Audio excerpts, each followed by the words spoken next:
You're listening to the Chatty Daddies podcast. Welcome to the Chatty Daddies. Woohoo! We back. Yeah, Trey was mentioning before we started recording that he is not good at reading cursive. So I wrote him a little note in cursive, and he did just fine. It's a lot of loops. It is. And is this so an L, an O? It looks like a roller coaster. It looks like a fun roller coaster. It is a fun roller coaster. And I think if you're into time management, cursive is the way to go because you never have to let go of the page. You're just on that thing the whole time. You know, if I ever have to go into a second career, or third career, I've told myself that I'm going to do court reporting. Yeah. Because I see videos of people doing you will it. not. I see videos of people doing the little shorthand keyboard stroke, like tutorials on social media. My TikTok is weird. My algorithm, I don't know how that pops up. But I'm thinking, oh, this is cool. And they say, oh, they get to hear a lot of good court gossip. Right, yeah, You know, totally. they have to document everything that's said in a court case or a mediation between couples or something. You get a lot of good drama. I'm sure most of it's boring. Mm-hmm. I'll add this to the list of ways that I'm married to the female Nick Adams because Kara also wants to be in the court reporting industry. That stresses me out because I feel like I'm too ADD. Totally. You know what I mean? I would start focusing on the gentleman's tie. You know, one of the jurors wearing a tie. If he's wearing a funny thing on it, I'd be looking at that. Next thing I know, 30 minutes passed, and I don't know what. No, I didn't write nothing. Man, I'd feel so bad, though, if I was a court reporter and it's in the middle of, like, an emotional testimony. I could be like, time out. Could you repeat that for me? Yeah. And they'd be like, my husband died. Oh, thank you. Okay, Got it. Got I it. understand. And if you're the reporter, what if you got to go to the bathroom? You got to wait Do till you recess. tell them, hey, pause? Maybe you Time out. You put your hands on your shoulders. Yeah, like- time out like in hey, basketball. Time out, guys. I got to go. It's wear bad. the diaper, the catheter. I had milk today. I got to go. Can I tell you guys something? I am very excited to announce that I have joined you guys in doing something for my kiddos. Ooh. You guys do it, but I never have. Yeah. Oh. I know what it is. I don't. Coaching. Yeah. You're a coach? Okay, now hold on. Okay. I am not I'm glad you brought this up because an I have official. a coaching thing I want to talk about Yeah. later, too. So I'm glad you brought this So up. this is for my son's baseball team. Okay. The season just started. This past weekend was their first game. So we've had a few practices and stuff. You got a whistle? And nope. So I am not an official coach. Like I am not. I don't know. I didn't apply through the organization. I don't have an official jersey or hat. From None the of us team, are official, dude. But I am there to help during practices. Okay. Just whatever it is. I can help do some little scrimmages or lessons or something. What about during the game But- when you go out to third base? No, that's not Wave me. them home every time. Those are the official coaches. Oh, okay. And I said I will take on the responsibility of being the dugout manager. Oh. So I'm in charge of the batting lineup. Let's go. So making sure all the kids Okay, have yeah. their. This is very important. You're Making Billy sure Bean. Everyone has their hats, gloves, bats. They're in the right order. That's right. It gets very stressful because we got some 8-year-old kids. Most of them are not paying attention, and they're Yeah. literally climbing up the fences in the dugout Yeah. and stuff like that, not paying attention. Paying more attention to new bubble gum or sunflower seeds Right. than they are to the game. And so I gotta. And right now, I don't know all the names and faces yet. You know so what? I'm like, Yeah. are you Cameron? You're not Cameron. Are you Julian? You're not Julian. Wait, are you Carter? No, you're not Carter. You know what you got to do to become the favorite coach? Even though you're going to just be in the dugout, you got to bring that big league chew. Sure. Bring that thing and have them stuff it right there on their cheek. That's the best. You're going to be in there with the boys, dude. Here you go, guys. But anyways, it was really fun. And whenever it's time for the catcher to go out there, so I got to really quickly put on the pads and stuff like that. Stressful. Especially, whenever it's the catcher's got to go is the last to bat. He's like the third out, and then he's got to get back And out then there. it's a quick transition. Or they're absolutely. Or they're on So third it's- base because they were out there and you're on the home side, so he's got to run all the way across the diamond. You got to put them on real quick.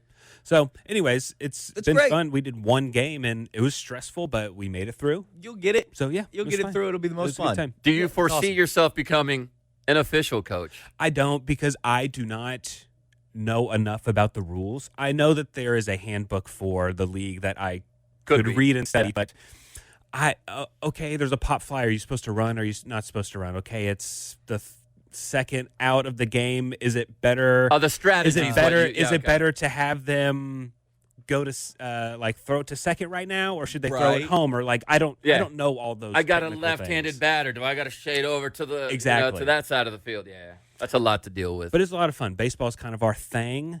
That's what we're trying to hone my son's skills to. Uh-huh. And right now, Ellie is doing cheer and tumbling and dance. So she's figuring out. Right up your alley. She's figuring out I will not be a coach for that, but she's figuring out which avenue she wants to do. Yeah, Let her but do them all for now. But you could practice. I used to practice. I used to learn Chloe's choreography when she was cheerleading, and then I would do it with her. Adorable. That's cute. Which was really fun. I was awful. Yeah, that's okay. Awful at it. Is she into like backflips already, or is She's she trying to learn them. So Really? she moves our coffee table out of the way and she just runs around and flips around the couches and stuff. It's fun. And are you nerves at all? Like you're worried Not about right her now. health? She's Okay. not doing anything Crazy yet. right now. Right. She's just trying to learn how to do a cartwheel or something. So it's nothing crazy. And then a back bend. That was Chloe's big thing. When she learned how to do a back bend and then all the way over. went all the way over, that was huge. That's crazy. I can't imagine even like thinking. Like I don't even know how you could begin to learn how to do that. My back now, hurts. once it's time, if my daughter's a flyer in cheerleading Sure. and they got to throw her 30 feet in the air and she's doing somersaults and twists and flips, that's scary. Totally. I think I'm right about this. I believe if you are in the sport of cheerleading and you are a flyer, you run one of the highest risks of injury out of any sport. Wow. Even football, when it comes to concussions and stuff like that, because the flyers are just putting their lives in Somebody else's hands. and everybody else's hands, and they're up there just flipping around, hoping they're going to get caught. Now, I know all of what I know about cheerleading from the first season of Cheer. Like, outside of that, I couldn't tell you any other thing, and I really can't remember much of that. I mean, that's pretty good. Yeah. That's all you need to what know, you need. basically. What's your coaching thing? So I did. I learned the lesson as a father that grass is not always greener here in the last few weeks because I'm a control freak. So when it came to my kids playing sports, I wanted to coach my son because I trust myself more than I trust a guy I don't know. I don't know if that's the wrong way to think about things, but Is this in football or is this across the board? across the board. Okay. So in football, I played the sport, so I feel very confident in my knowledge, and I still study. You guys, I still course. study form. I keep up to date with the latest trends when it comes to football because I want to provide my son with the best possible coaching, and I feel like I could do that for him. Now I do have him in classes, and now he does play middle school ball, and so he does have coaches at school. But I feel like the foundation I set for my son in that sport is good, and he is shining. He's a great football player, and it's transferred onto track, and he's doing great in track. And I got to coach him in football so that I could let him go with these coaches, and I feel so confident in my son. With Chloe, I did the opposite. With my daughter, she went into cheerleading first, and then we put her in rec soccer, and I coached her one season, but I'm not as familiar with the sport of soccer when it comes to strategy and everything that goes into how to kick a ball, how to place a pass, how to look up, and all those little things, strategy that you got to learn as a player. I didn't know, so I've been studying them for the last couple of years so that I can kind of give her some advice. And now I understand the sport a lot better. However, my daughter plays club, and so I can't coach her unless she goes back to rec. Last year, she was on a team that was very good. It was at the top. It was one of the top teams, and it had really good players, and it was very competitive. But the downside to that was that they were practicing. If they weren't playing, they were practicing. Yeah. So it was 7 days a week of soccer. Wow. And she started getting burnt. She was burnt out. Yeah. And Kinsey and my wife and I, came to the conclusion, okay, let's reel it back a little bit with Chloe, and let's go find a different team that is maybe a step below. Yeah. And maybe practices 2 times a week. And then I could coach her in the backyard like I used to with the stuff I've been learning with, how to properly kick and all this stuff that I've been teaching myself. So we did. But one of the parents from the old team said, hey, I just want to tell you that in sports, and it's especially in soccer when it comes to club, grass is not always greener. And I thought that I had found the greener grass. I didn't, guys. With the lower With the new tier, team, with this okay. new team. I went to the coach. He asked me what I was looking for, and I said, I want my daughter to be playing as much as possible, but not making it her life because she's 11, 10 at the time. Yeah. And he agreed. He goes, yeah, these girls should only be practicing twice a week and make it fun, and I'm all about – and I fell for the pitch. I was like, cool, man. I had a couple other teams that were really interested in her, but she vibed. It was close to our house, so I took this team. And I found greener grass on this side. Yeah. It's It's become very obvious and evident that for some reason, and this is why it's hard for me to manage, because it's become obvious this coach does not like my daughter. Mm. And I don't know why. Because my daughter's bubbly. She's not a trash talker. She's never negative. In fact, she's maybe a little too bubbly. And I'm going to talk about this because this is my life and this is our podcast and this is a parenting podcast. And I feel like it should be out there. And I'm going to try to be as careful as I can because there are other people involved. But it's gotten to the point where she comes off the field crying every game. Oh, no. Is she getting playing time? Is it how the coaches are speaking to her? It's that. It's everything. It's become the coach has his favorites. And I am very aware of my kids' abilities when it comes to sports. And we are now playing 11-man soccer. And I know I'm not cynical when I think about it. My daughter is one of the best players on that team. I think she's one of the top 11 for sure. But she is not an 11. Mm-hmm. She's not out there. And I'm cool with her coming off the bench. She's new on this team. These girls have been there before. She's one of the fastest on the team. But she, in an hour-long game, will maybe play, as of recently, it used to be half the game. Now she's maybe playing 15 to 18 minutes. Mm. And I've had a conversation with the coach. Hey, man, you told me this was a let's build them. I thought she was at least going to get half the game. She's getting less playtime than she did on her old team that was higher up. Mm. I don't understand what's going on. Oh, I'm so sorry. I'm not good with. He gives me excuses. I'm not good with time. And we'll fix it for one game, and then all of a sudden we go back to what it was. Yeah. And then in the last few weeks, Chloe has come off saying, I don't like how he talks to me. And I asked her, how does he talk to you? Very negatively. He's never told me I do anything good. That's something as parents we need to, that's why researching a team is way better. You got to talk to other parents and even go back a couple years to figure out what kind of coach you're getting into. Chloe needs affirmations. Okay, she's not talking. Maybe that's just the way he is. The kicker for me was last week when she came off the field. She won the game. She got the game-winning goal, and I thought her playing time would go up. So we go to this week, and on Saturday she barely played, and they lost to a team that before they beat 5-0, and she came off the field crying, and I said, "Why are you crying? What's wrong?" I thought she just was sad that she lost to this team, and she said, "My coach said that we're only good at losing." And that's when I realized that other parent on my former team came into my head. The grass is not always greener. Yeah. I put her in this situation. I've seen where it's going. I saw her at a tournament. My wife saw her at a tournament a couple weeks ago when they went out of town, and they won the game to go to the championship. And my daughter started cheering, and my wife said that all of a sudden she stopped and she put her head down because her coach told her to stop because you haven't won anything. My daughter has been put down so much that she doesn't. I'm making her go to practice now. It is not. It is bad right now, dude. It's terrible. Yeah. And coming off the field being told you are only good at losing was my kicker. So I told her, and I don't know. Tell me if this was the wrong thing to say. And I think the coach was within hearing distance. I'm not sure. I didn't notice him until I looked up. But I said, honey, you guys are not bad at losing. It just seems like your coach is bad at coaching you guys. Yeah. And I looked up, and he was standing there. That may not help the playing time. It won't. It didn't, Nick, because the very next day he sat my daughter. Oh, wow.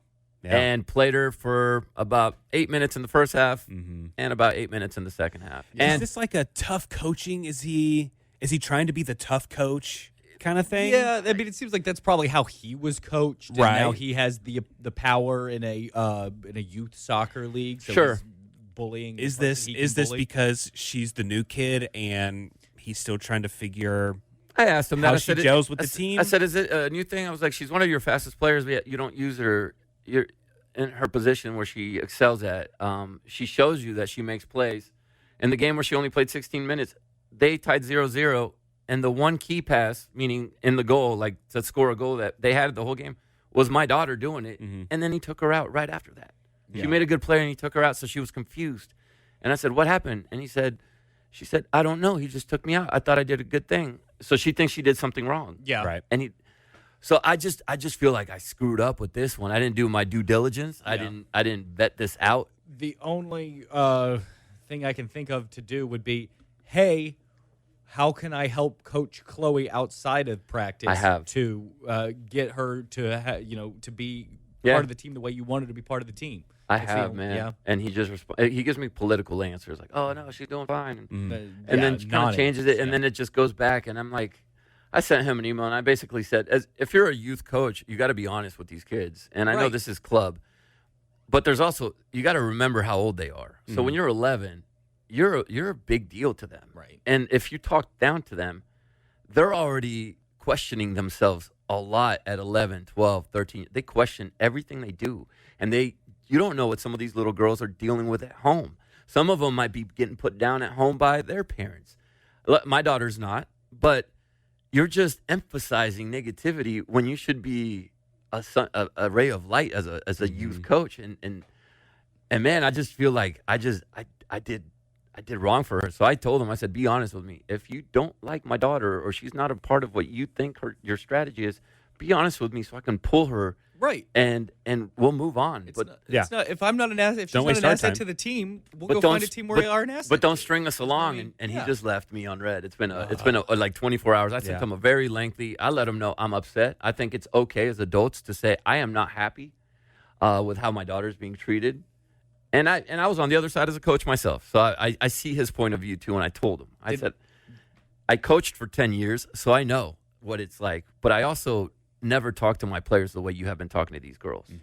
Did any players, when you were a coach, did any parents come to you and they were like, hey, my kid's not playing enough?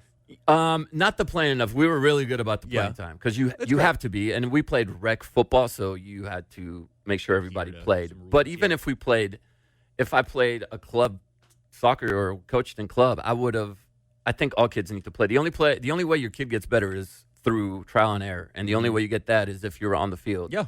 But so if you go to practice and you don't play the game, you're not going to get good.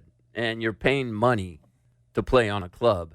So you need that. You need that experience. Right. And it's just, this was one of those where I'm going to have to say, dang, I should have kept you on that tougher team and figured it out, or maybe talk to the coach about less practices, because this is not good for her mental now. Yeah. And it sucks as a parent to see it. I think maybe that you can't always make the comparison, but to go, the harder thing was the better choice this time around. Maybe next time around, let's choose the harder thing. Yeah. But you don't know what you don't know until you don't know get there. And we just left a frustrating situation. My son was playing like a winter league flag football thing. We were placed on a team that we didn't know at all. We were just the free agent that just got placed on a random team, and the coaches were awful, terrible, awful, talking to 8-year-olds terribly, just bad. Like if someone missed a play, the coach would be like, "You suck."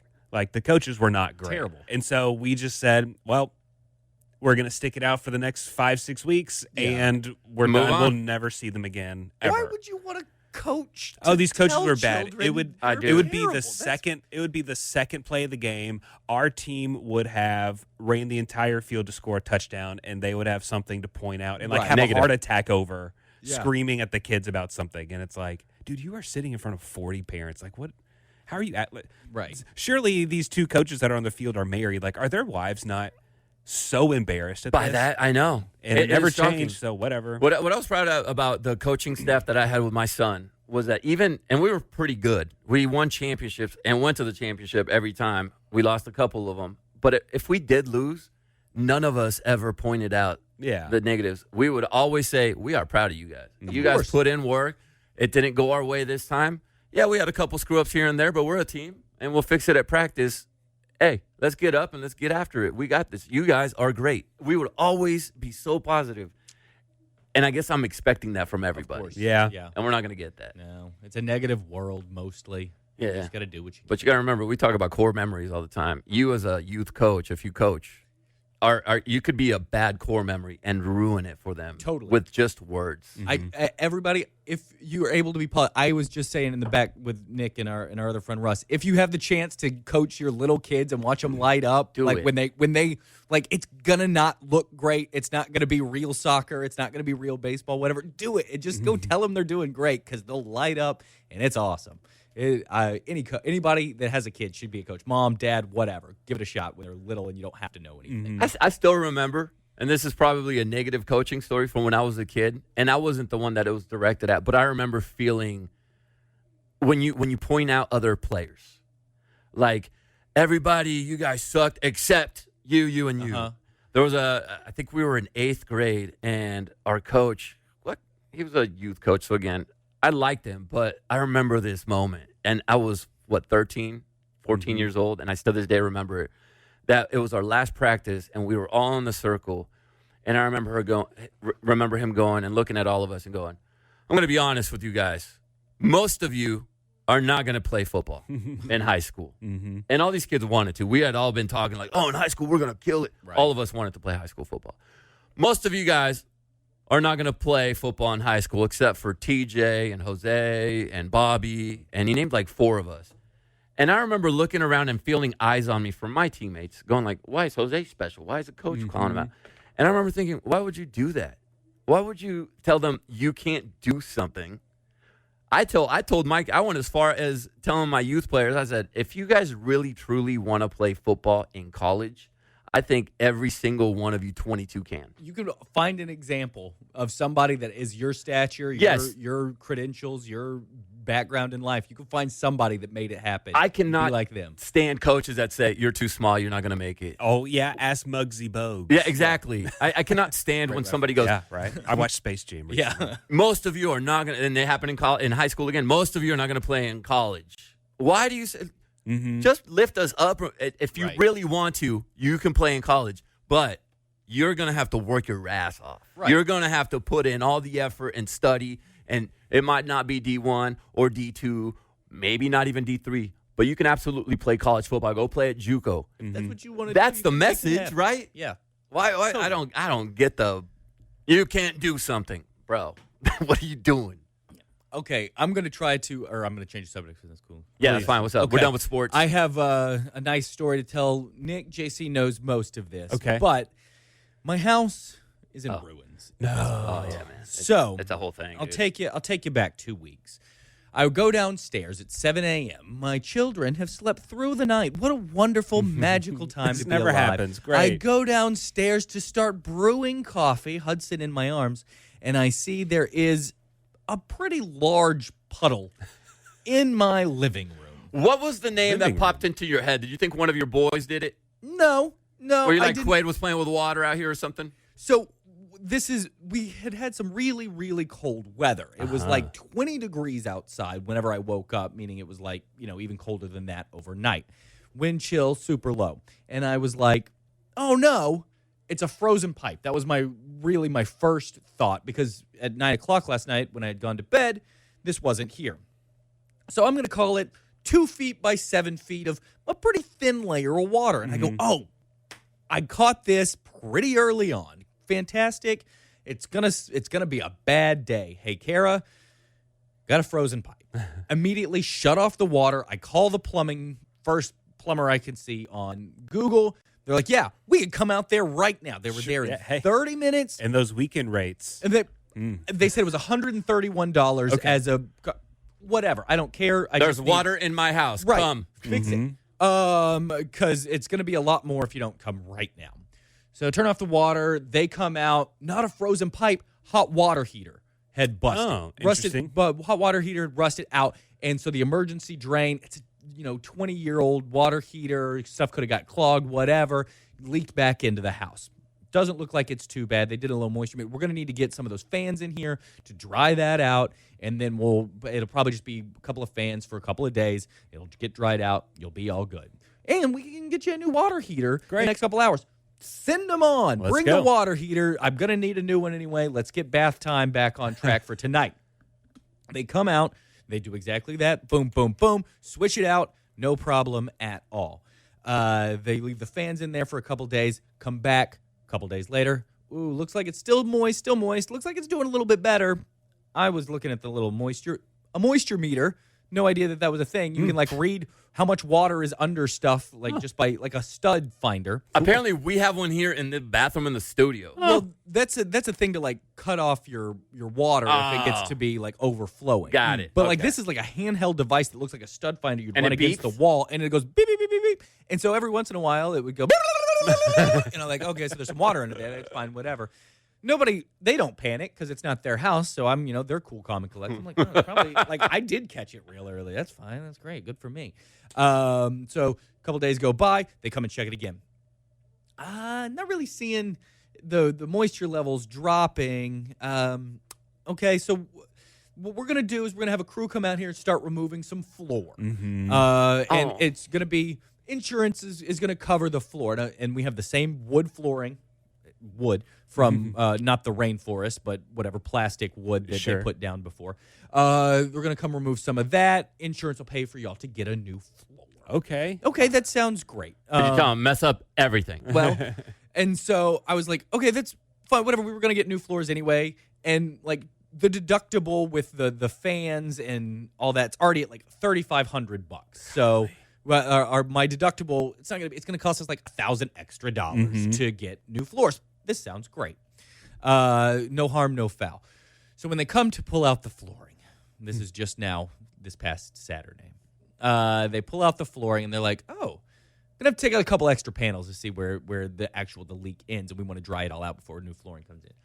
And I need a few more. It's not 2x7 anymore. Yeah. It's now the entire. There was a small leak in the water heater that had been seeping under the floor, and I just didn't catch it until the water had risen up to above the floor and pooled in that 2x7 Because you didn't have that little area. beeper thing. Yeah. Oh, I'm gonna buy one. And so now they're pulling out all of my floor in the downstairs area, and it stops short of being up against the cabinets. So now the cabinets don't get to be replaced. But there was in the walls, there's green mold in our walls. Is that better than black mold or what? It is better, but it still apparently mold. can cause health issues. Okay. They've now cut a giant hole in the side of our wall to remove the drywall where the mold was. A lot of the drywall in our garage where the other pooling had happened is now gone. Luckily, we saved the outside. It had all spilled under the patio as well. The siding is fine, so that dried out just fine. But we have some major renovations going on at the Pier House. Covered by insurance, hopefully? Yes. So Okay. the insurance was like, oh, you had some additional coverage. Good on your insurance salesman to add that in. So luckily, this is all like not going to be too much of a financial burden. Right. It's a burden with the deductible, but it's not like we're only going to cover 30% of it. Like it's 100% covered, and we're going to be fine. Are we going to have to move out for a time? So they were like, is this livable? Whenever I called, I was like, yeah, of course it's livable. I used a We're couple here. of towels and Yeah. mopped it up. Like, it's no big deal. Because that was right when they were putting in the new water heater. And I was like, hey, we're going to need new floor. We may, whatever. I'm getting the dryers out here right now. We want those covered by insurance. And so they were like, all right, cool, whatever. And then now, I don't think it's a livable home right now. But Because if you don't have a kitchen for X weeks, there's like 15 fans in our house. Yeah. Just the whole time. At all times, and we're losing it. Everybody's upstairs. Luckily, we do have an upstairs. And so we've been staying upstairs for a week now, and my kids are going bonkers, and they don't want to go home from school. Sure. Because it's like, they're like, do we have to stay? Are the fans gone? That's what Quaid always asks. And then I'm like, no, man, they got another couple days, and the guy's going to come out, and hopefully they'll remove him in. And, of course, me being the whatever optimistic person, like, I think it was it wasn't a big deal. And so every single time, they're like, no, a couple more days. So now it's going to be another week and a half of trying to, like, dry stuff out, and then they can get renovations started. And I just needed to vent a little bit. Oh, Tell my That's whole frustrating. story here. At least you don't have to do cabinets, because that is a whole other ordeal my in-laws are going through. They had a pipe burst recently, and they have to wait 2.5 months before they can get cabinets. Really? Because that was part of the stuff that was ruined, and you can't do anything else until the cabinets come in. Okay, well, then I'm glad I didn't have to. Yeah, Yeah, I mean, scan floors. You would have gotten new cabinets, which is nice, but they have to wait Right. 2+ Just in time months for just to get Christmas. cabinets. Then once cabinets are in, then they can do the flooring. So it's quite a frustrating thing. Well, I do get to pick out new flooring, which is kind of great. nice. Yeah. I think we're going with a lighter wood Yeah. to brighten things up a little bit. I like that. Yeah. That's what we got. Lighter wood is good. And go with the fake wood because those things are the best. Yeah, we're in the middle of just going through the everyone always has a list of projects that they want to do around Sure. the house or whatever. So this year it's probably fence. We need a new fence Yeah. really bad, so I'm getting bids on that. I've got a company that you should never go through. I'll tell you Okay, here in a great. second. I've got a mole problem in the yard, so I'm getting bids on that for A people to mole? come take care of moles. I did There's moles. moles? I And didn't they even know said- we had moles in and our area. They also said you probably got a gopher or two. Oh, What? So, yeah, I got that. So If I they're- know that that's going to be expensive. if I'm not mistaken, isn't the gopher the high school mascot just around the corner from you? Could be. I- No, or are they I the don't think there's beavers? any gophers. No. I don't know. Not Okay. that I know of. Oh, we got to catch one. Yeah, so I got that. I didn't know. At some point, floors and new bathrooms. Those are cartoon. I know, like those really moles and exist. gophers. So, I don't think I've ever seen one in person. Me neither. well, they are subterranean, so Yes. you don't see them too Right, often, okay. according to one of the guys that just came to my house. So, I did see a coyote in person, and Awesome. that is scary. yeah, weird. Like isn't German it? Shepherd size. They are so big. Yeah. Try to stop and help it find its home. Oh, they- No! I'm not helping There's nothing. There's kind of a wooded area, several acres of just woods that is now close to us. That is now being turned into a neighborhood. So all the wildlife that's there is starting to get stirred up, Yeah. and they're leaving Right. their homes. And so yeah, we'll see more foxes and bobcats and wolves and stuff like that. Ugh. Crazy, Nice. scary. Moles and gophers. That's wild. Oh my, Well, good Vince session, everybody. yeah. We That was got a good some one. Good news, Nick. But Also, good news: post vasectomy, feeling fine. Awesome. Good. So, That's good. that was Also, good. good news. Kaysen is running track, and he got first place in the 100 and second in the 200. I saw a video of incredible. it. Pretty sweet. He's never run track before. Now he's all about it. Those Not long even- legs, dude. the video that Kinsey posted, not even like Kinsey had to go back a few feet. Yeah. Before, he was blowing those kids out Yeah. of the water. Pretty awesome. He's I think fifth in his district. And then I looked, I'm like, oh, what if we could catch up to the first place kid? Yeah. The first place kid must be going to the Olympics because he is running like 11 something, so fast. That's nuts. Well, it was great seeing everyone. Happy parenting to everyone. Yeah, we got this. I'm Nick, I'm Trey. I'm JC. and don't forget, Stand up straight. The Chatty Daddies Podcast.